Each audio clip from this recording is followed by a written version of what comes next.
Good morning, Khaled. Thank you for joining us on AB Talks. Before we dive into your story at Beeah, which is considerable, I wanted to get your thoughts on where do you think we are in terms of a region and globally on sustainability, because it feels like it's a growing force in the world. It feels like maybe it's a conversation whose time has come. So where are you on that conversation, and how vital is it to lead from the front? Well, I think, first of all, the UAE has led in terms of their sustainability objectives in the region and globally when it comes to renewable energy, when it comes to waste management. These are all areas that the UAE has led in the region and has set targets for achieving So we have for waste management, we have a target by 2021 where 75% of waste in the UAE will be diverted. We have targets for also how much of our energy will be renewable.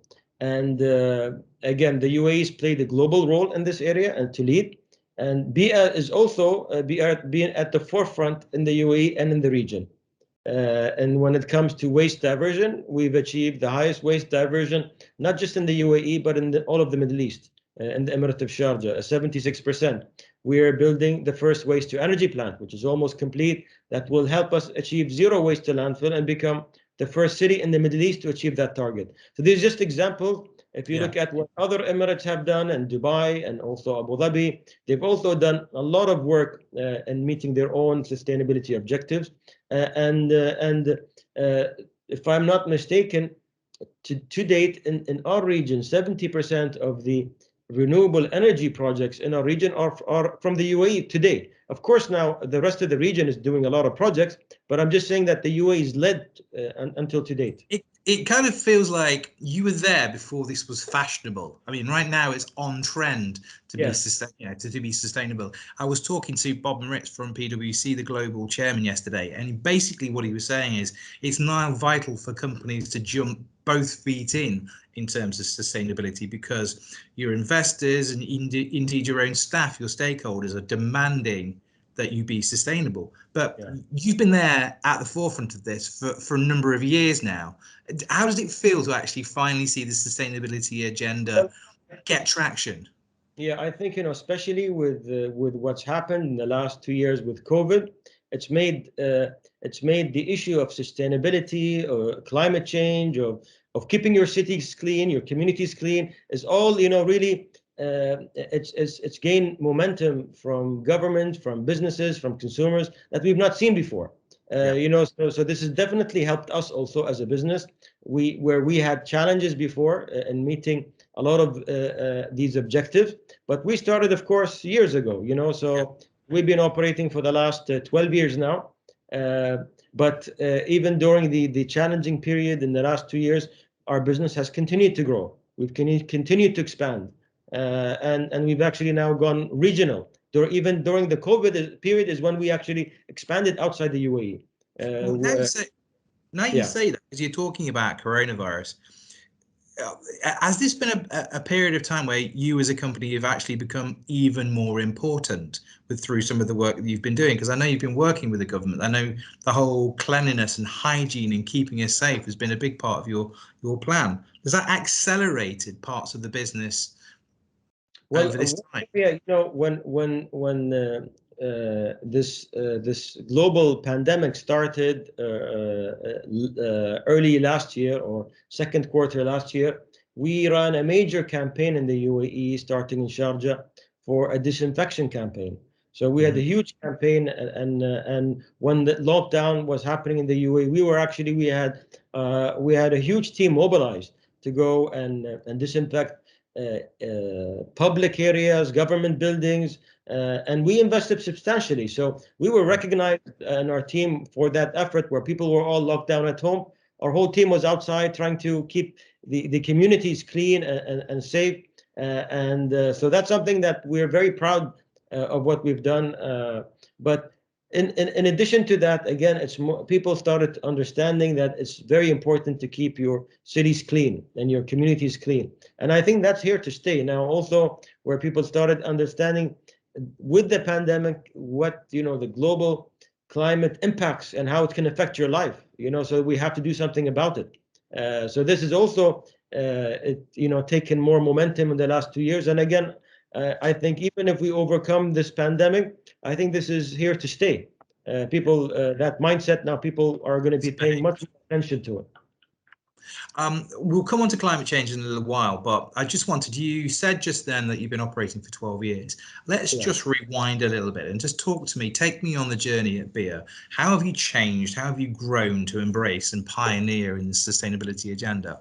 So we started, operating in 2009 in the Emirate of Sharjah, and with the city of Sharjah also, because then we expanded to the rest of the Emirate of Sharjah, where initially we started with our waste collection contract and landfill management. Then we started building our own facilities to treat waste, and we always had that vision from the start of zero waste.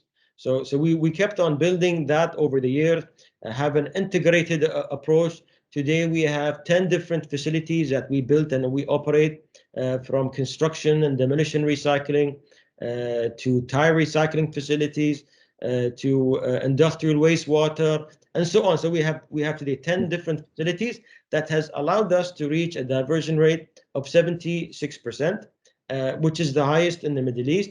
In addition, when it comes to our waste collection and street cleaning arm, I would say today we've become the biggest in the UAE, and we have the most advanced fleet. All our fleet is tracked.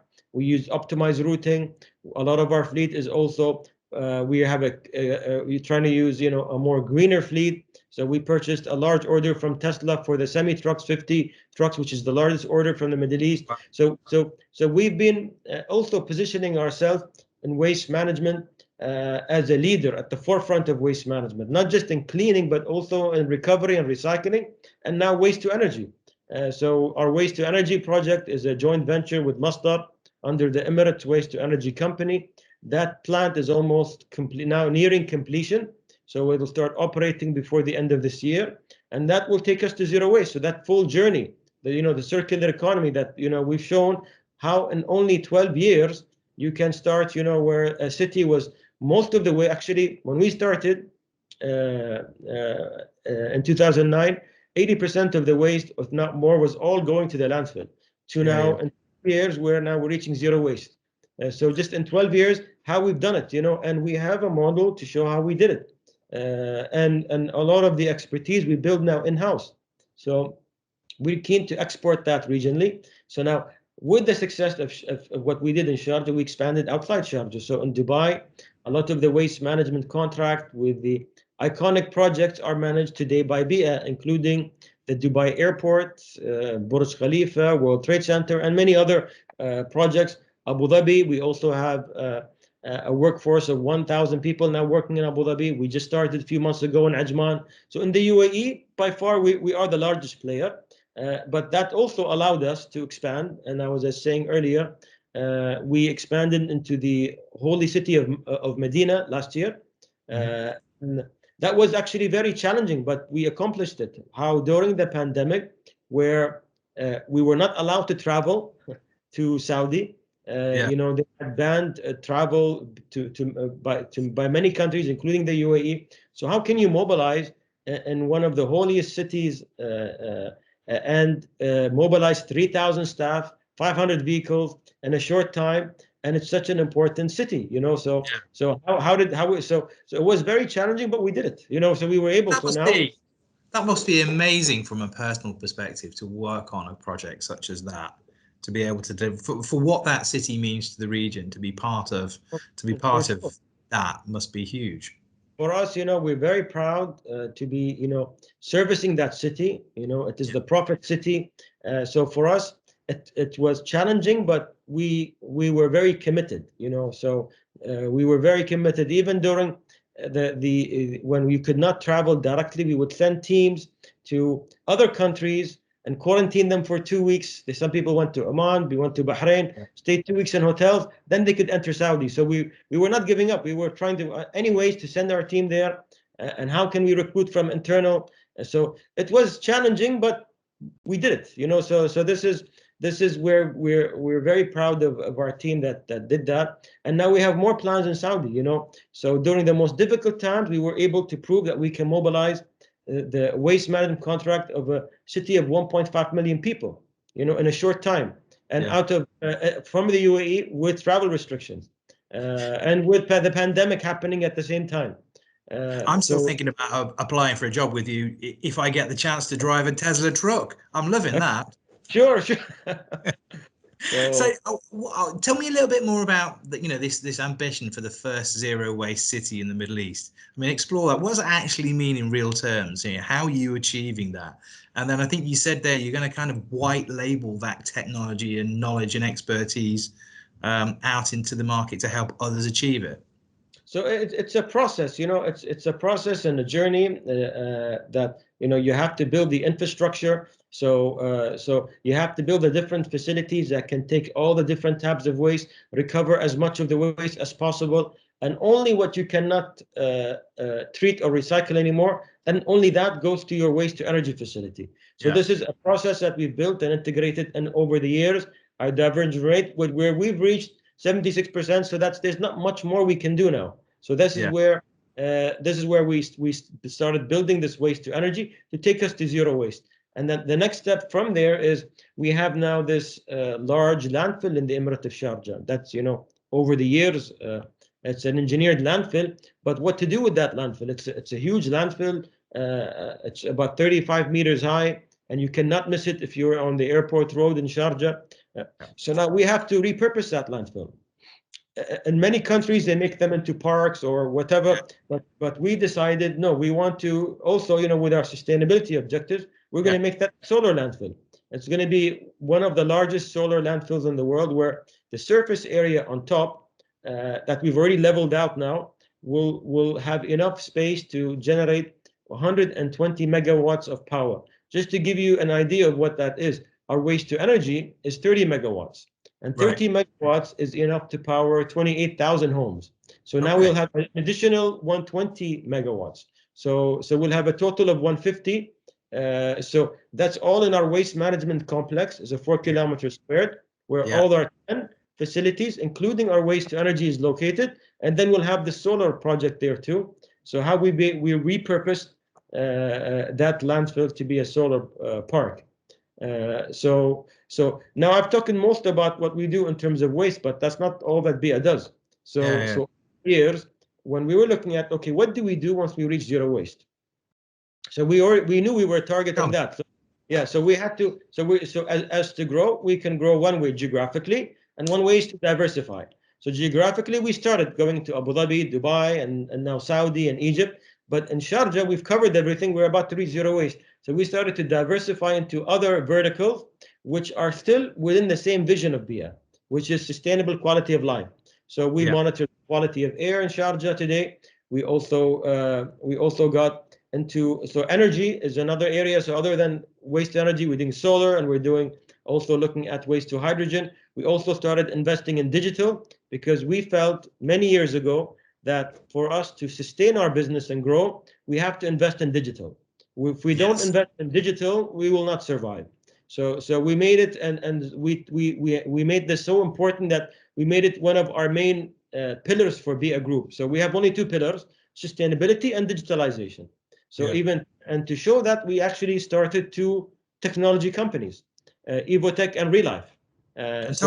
Tell me about I mean, every company these days in some form has to be a digital company. That's just the reality. So I mean, please tell us more about that, because I mean, it's the forefront of every business plan right now, digitalization. So to see how important it is to our group and to our DNA, it's not just digitalizing what we do as Beeah Waste Management. No, we actually set up two digital companies. So Evotech provides digital transformation solutions. So, for example, a lot of the digital transformation of Sharjah municipality, we're leading that. So we're doing that for them. The Chamber of Commerce, we're doing that for them. What kind of technologies are you giving them when you say you're doing that? For these entities, for example, we work with SAP and Microsoft, and implementing, digitalizing all their services. So for example, the municipality provides services to the public and businesses.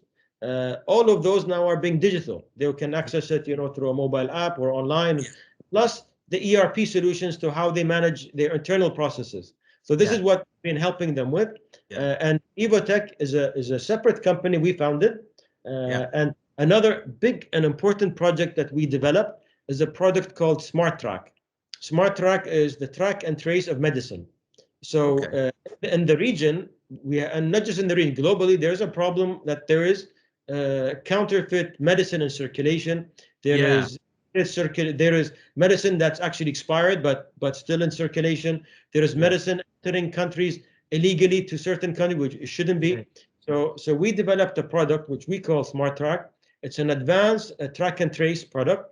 So the Ministry of Health in the UAE has awarded us that project, and we've started now that development and implementation, and it will go live next year. So any medicine entering the UAE, from the manufacturer all the way to the patient and user, we will track. The ministry will have live data of anywhere that medicine, so whether it's a clinic or a pharmacy, they will have live information, supply chain. If a medicine, if you scan it, you'll have your own mobile app. If you scan and find and it's expired or counterfeit, it will be alerted at the ministry and they take action. So that's just one product. And if you go back to our vision, it's all the same. The sustainable quality of life. This will help save people's lives. By eliminating. I've seen the growing headlines, particularly that seems particularly relevant during coronavirus with the vaccines, because we've seen headlines in other parts of the world where there are fake vaccines out there and there are con artists there. So I see the benefit of that. Tell me more about this seems to be because there's also a growing conversation about the future, and I think the UAE is one of these nations that's kind of leading the way and planning for the future.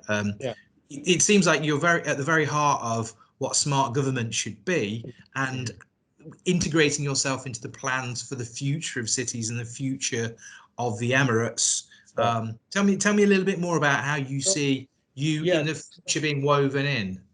So I think and that leads to the other company, which is Relife. So Relife, what we looked at is the future of also waste management. Where will waste management go from here? And how can we expand waste management digitally and globally? So Relife, we will be building many platforms, two of which have been built, which we call Relife Market and Relife Collect. Relife Collect, the easiest way to explain it is the Uberization of waste management. So Relife Collect, the app, you can actually download the app now, and if you want to transport from one place to the other, if you want to move bulky material or bulky waste, you can use that. It's exactly the same way as you would use Uber or Careem. So we've registered all the transport waste collection companies on this app, and then you just so you want to move your TV from another place to an apartment, you can just do that. You have waste, bulky waste, old furniture you want to get rid of, you can use that.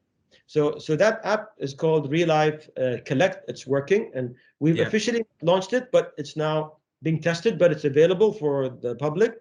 Then another product called Relife Market. Relife Market is very interesting. Today, as we've gone through this recovery of waste, we've been able to, there's a lot of value from waste. So we recover a lot of waste and we trade. We have become the largest trader in the UAE of recyclable material. So when you're looking at PET, plastic, aluminium, cardboard, paper, we trade it. It's a commodity.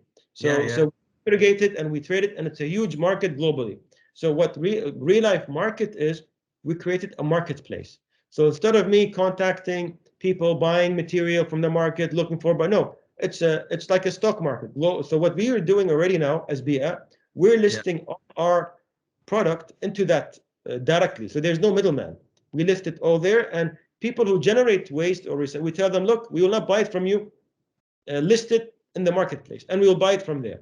So that is Relife Market, and what our intention, that will be a global marketplace for commodity trading for recyclables, which is a huge market today. Indeed. there's a very old, inelegant phrase back in England, centuries old, which is where there's muck, there's brass. So where there is waste, there is an opportunity. Tell me a little bit more, because I was again as part of this conversation with PwC yesterday, and Bob, the global chairman, Bob Moritz, sorry, forgive me. We were talking again about sustainability. We were talking about climate change. And one of their fellows, Blair Shepherd, wrote this book about climate change being so important that we need to tackle it. Renewable energy is a massive part of that, has a massive part to play in tackling climate change. So you touched on there about solar, and you touched on green hydrogen. Can you just give me a little bit more about what you're doing in that space?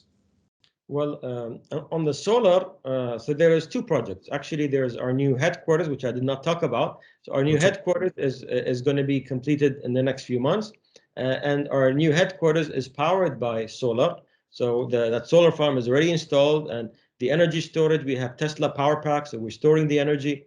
And our headquarters actually reflects what we do as a group. You know, it's going to be one of the most sustainable buildings in the region, and also one of the smartest buildings in the region. So I go back to the two pillars, sustainable and digitalization, and it's a platinum certified building. So the solar, we have the solar farm for our own building, and we have the one for the landfill, the 120 megawatt. In addition to the waste to energy, we have the first one already built or almost complete. And now we're also looking at other projects in the UAE and looking at other projects in Egypt and tomorrow in Saudi. So the idea when we created the Emirates Waste to Energy Company was to become a leader and a development leader and investor in waste to energy projects in the region. Not just, so we started by building the first one actually in the region. Now on the waste to hydrogen, it's a new initiative, but we've been working on it for several years. So waste to hydrogen is a unique project that we have, which will be one of the first in the world with this concept, where we'll be having small modular plants, which are also filling stations. So this plant that will convert waste to hydrogen will also power waste collection trucks powered by hydrogen. So these vehicles that collect waste and come and... So it's all in one place rather than you wasting fuel to go from one area to another area. And we don't transport the hydrogen anywhere. No, it's the same plant. We'll fill up these, so it's a full circular loop. So and then we can create these stations in different locations. You know, so small stations where it'll power the vehicle, but the vehicle will also fuel the plant with waste. So it's a very unique concept we're working on, and very innovative. Economy again. Exactly. So this is we announced this a few months back with our partners from the UK, the technology partner. So this shows the UAE and what Beeahs is doing in innovating and leading this segment. So not just, you know, so we're also looking always at new technologies. So we didn't just build the first waste to energy plant, but now we're looking at other things to do that are also first in the region, possibly first in the world. If this is no such plant has been built yet, which is to hydrogen. So if we build it, we would be probably the first in the world. It seems like as you approach each of these challenges or opportunities or projects that you're putting virtuous circles at the heart of them, where they feed themselves, where that's ultimately sustainability. I think as a group, it's all about the circular economy and all about nothing goes to waste, you know. And it's all interlinked. So now when I look at, we have a fleet of now almost 2,000 vehicles, and if you think about, and we also monitor the air quality. So we have 7 air quality monitoring stations, and one of the main contributors for air pollution is transport. It's not the main one, but one of the main ones. So we've been working on how do I have a cleaner fleet. So we talked about the Tesla trucks, the hydrogen vehicles, plus we even went far further and created our own sustainability transport company called ION. So ION provides sustainable transport solutions. Some examples to give you is we have autonomous pods, electric autonomous pods we operate. We have the ones in Masdar City we manage. Plus, we launched our own ride-hailing platform that only works with electric cars. So if you go to Masdar City, we have the Chevrolet Bolts in there now. Our fleet, you can do that. We also have our Tesla passenger cars. We're also building charging infrastructure. So again, for the public to go more towards EVs, you need the infrastructure, and that's still not to the level needed. It's happening, and we're investing more. There's plenty of opportunity in that space to improve.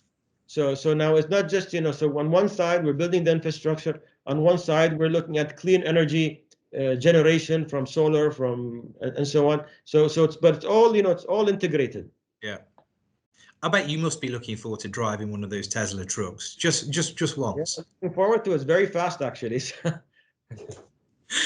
You talked to me about the new headquarters, and I've seen the pictures, and obviously it looks incredible.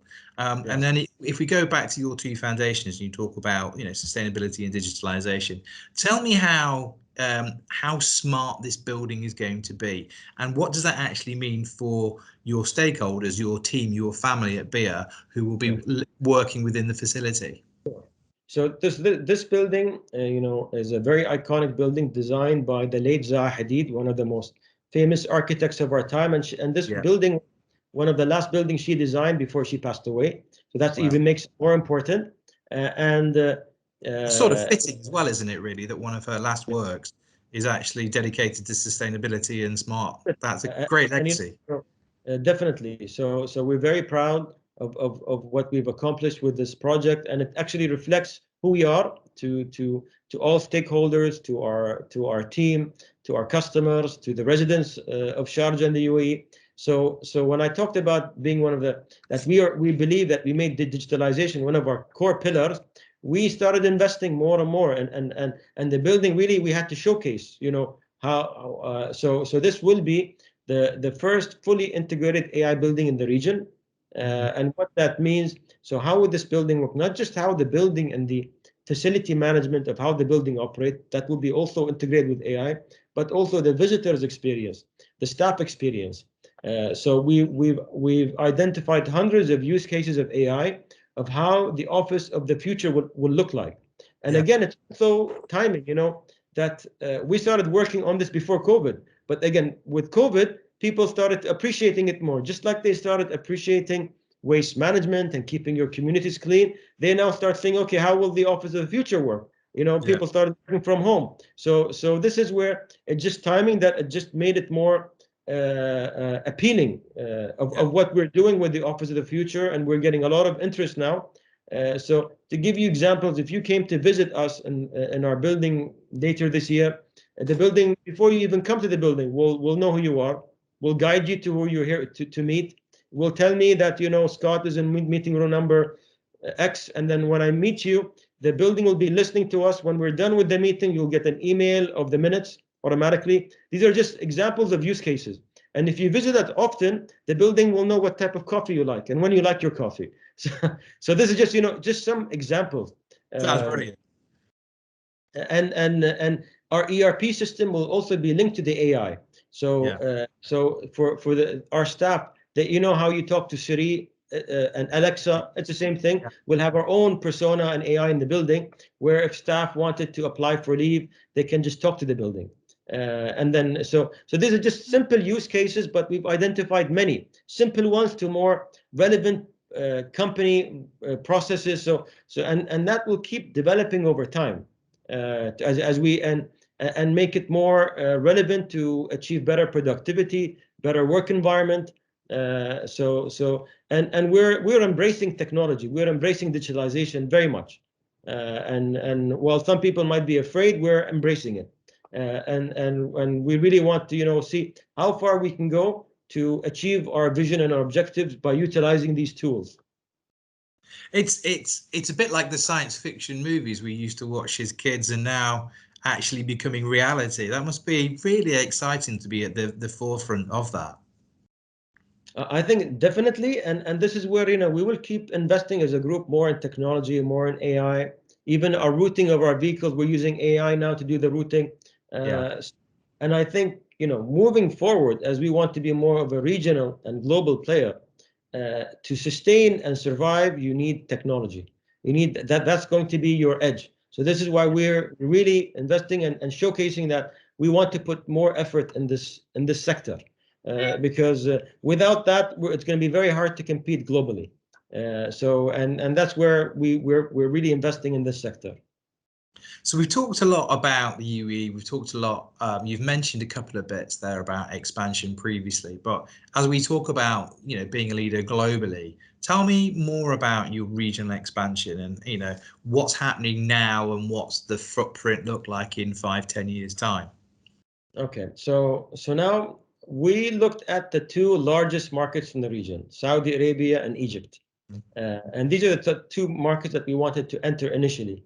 Both of these markets are going through a lot of positive change and growth right now.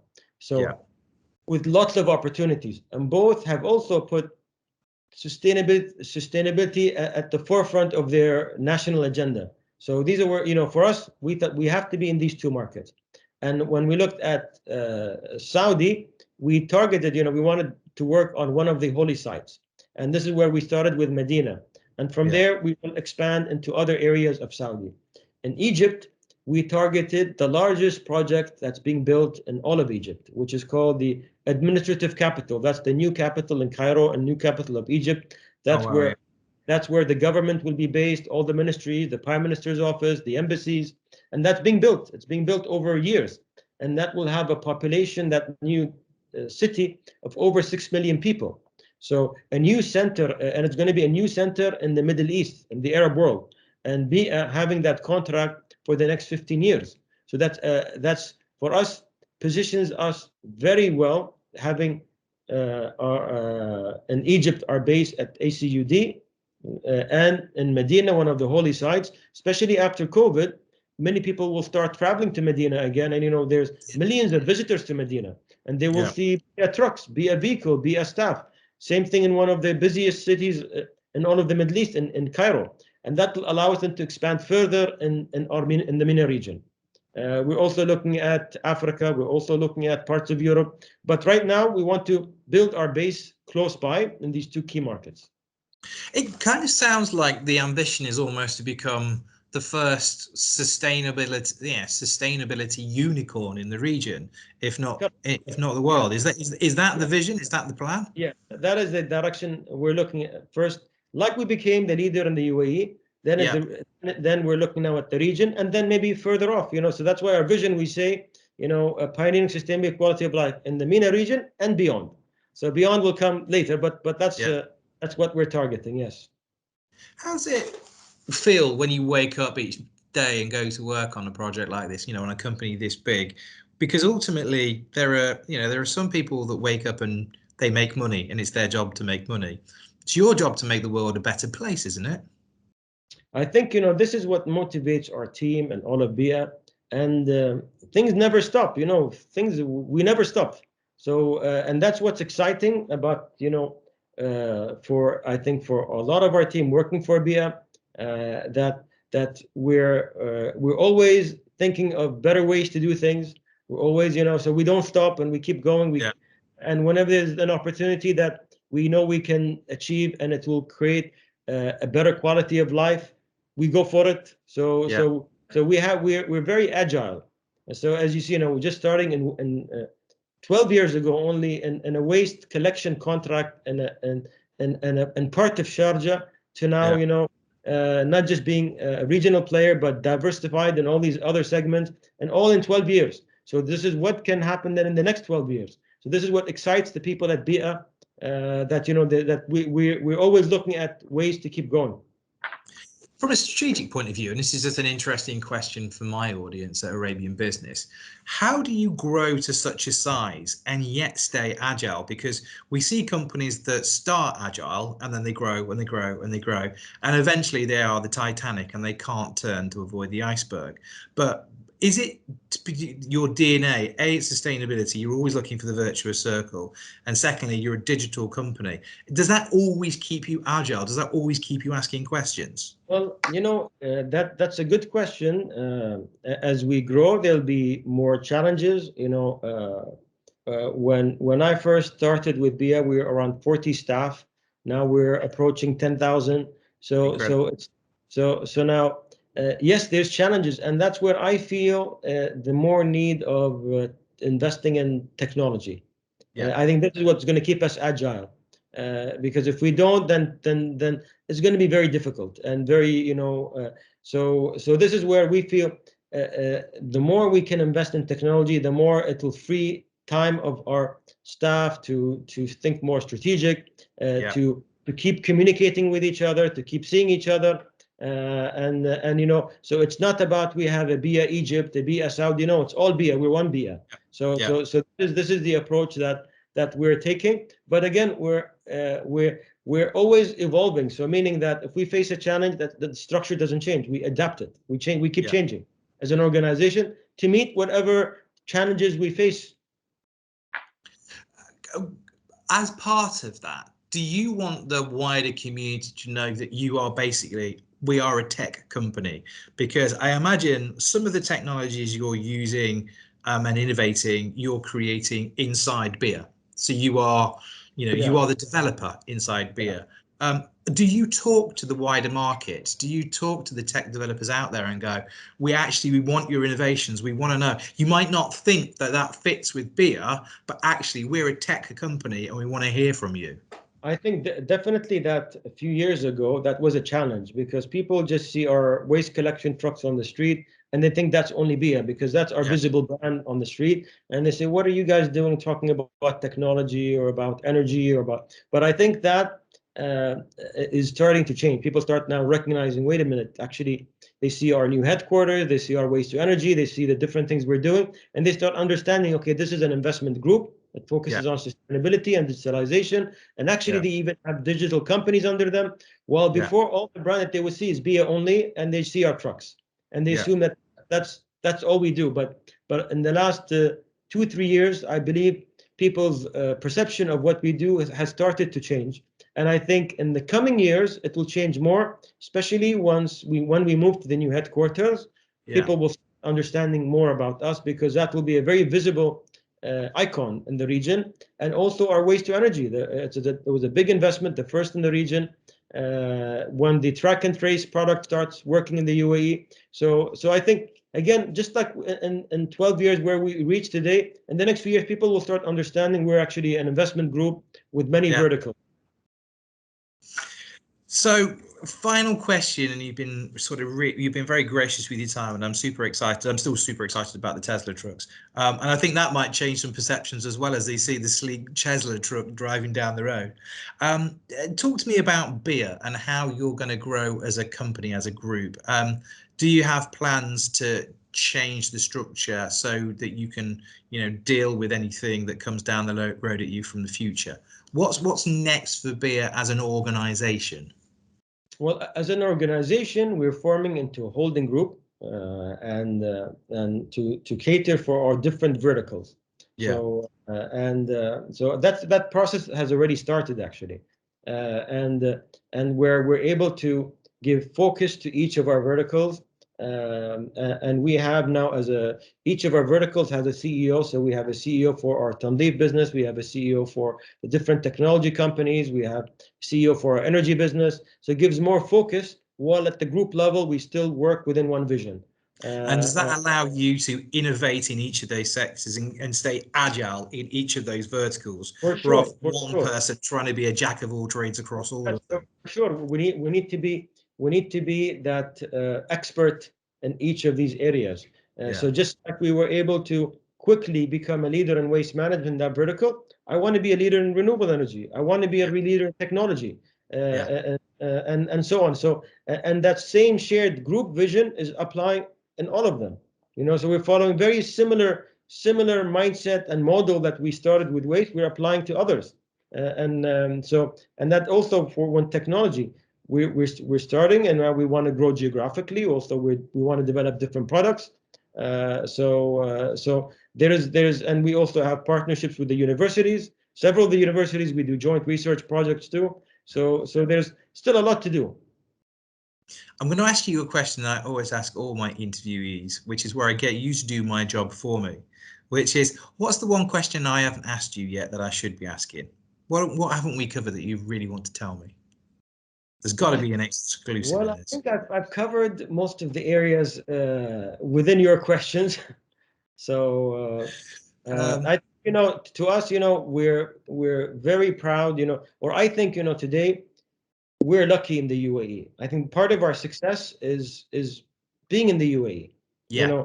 And the leadership that we have in the UAE, and that innovative spirit, and the so we're, all of us are lucky, not just the UAE nationals, anyone living in the UAE. We're very lucky with we're living in one of the safest countries in the world, innovative, tolerant, and always looking ahead. Even as a government, it's the same thing. There's always, our government is very forward thinking, and it's a role model. So when you have such a government and leadership, then you have to do the same. You have to give back too. So this is where I think the UI, when people ask, well, how come UAE, such a small country, is moving this way? We're very lucky because we have such leaders in the country. So I think that's an advantage we have had, and it's played a big role in the country. I mean, we can see multiple things changing as well, whether it be FDI, whether it be, I mean, we see a lot of investors coming into this region now because it's open for business. And it's open for business because 18 months ago, there was, if you ask anyone outside of the UAE, there was this unprecedented partnership of public and private. That must give you massive confidence for the future, that the fact that you've got that partner on this journey who's there to kind of enable your success and keep you open for business. Yeah, definitely. We as a company are a public-private partnership, so we're a PPP model, and we have been a successful model of how this private and public sector can work together, especially in achieving sustainability goals. But I go back, I think in the UAE, we have been very lucky with our leadership. And that's allowed the UAE to progress in many different sectors and to become a center. Well, even during COVID times, market is growing. People want to come visit the UAE. People want to invest and buy properties in the UAE more now than ever. So it shows the confidence people have globally of the UAE and of its leadership.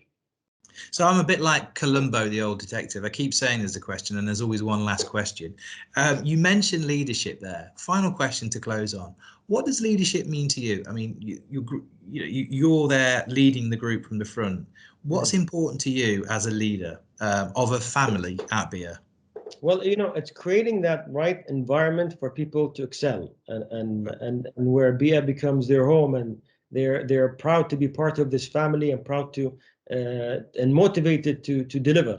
So it's really creating that environment where there's so many possibilities to grow, and we're trying to show that with all the projects that we've been doing too. Khaled, you've been very generous with your time. Thank you today for joining us on AB Talks, and all the best for the future.